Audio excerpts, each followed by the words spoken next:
Hey guys, and welcome back to Mesha's Corner. I'm making a quick little lunch. So I decided to record it. I'm just making some chicken wings and some sauteed spinach. Yeah, so let's get started. Y'all, today is such an exciting day for me. I'm probably gonna put a small clip in the end once I'm dressed. Not sure yet because I'm in a rush, but to your chicken wings, you wanna add your McCormick rotisserie chicken spice. This is the only spice that actually has flavor that I'm putting on these wings, and some pepper. That's it.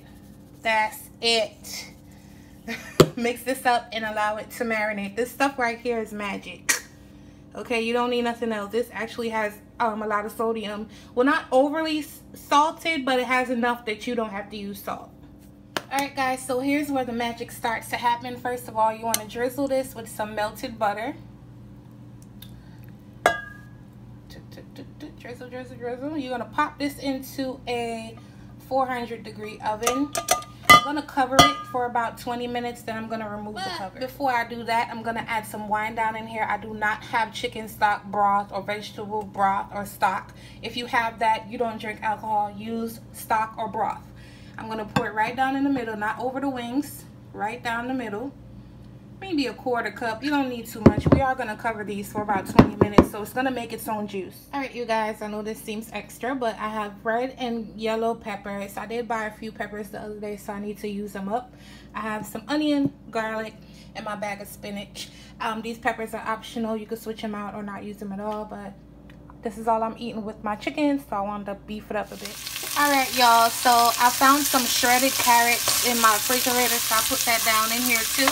So I have this down in some butter and some coconut oil. You want to saute this down for about 7 minutes just to get the vegetables nice and tender. And then I'm going to fold in my spinach. You can season this however you want to, but I think I'm just going to go with maybe some salt and pepper and garlic powder. Alright guys, so I added my spinach. So all you want to do is just keep stirring it until it's combined. By the time it's really combined, the spinach should be cooked. This is probably going to take like 1 minute to wilt this whole thing down. Alright you guys, so this is what it looks like. Like I tell you guys, I'm in a rush, so I had to cook something really quick. So I won't be plating this up and eating and all of that. So this is what the spinach looks like. It's so pretty, it's so delicious and fresh. And I'll be pairing it with my chicken. I'm about to show y'all that and then just close out the video. Alright guys, these are what the wings look like. They look and smell amazing. Yeah, so if you enjoyed this recipe, so simple, easy, and fast. And I'll catch you guys later tonight on live, so make sure you come back. I'll be on live tonight around 8 p.m.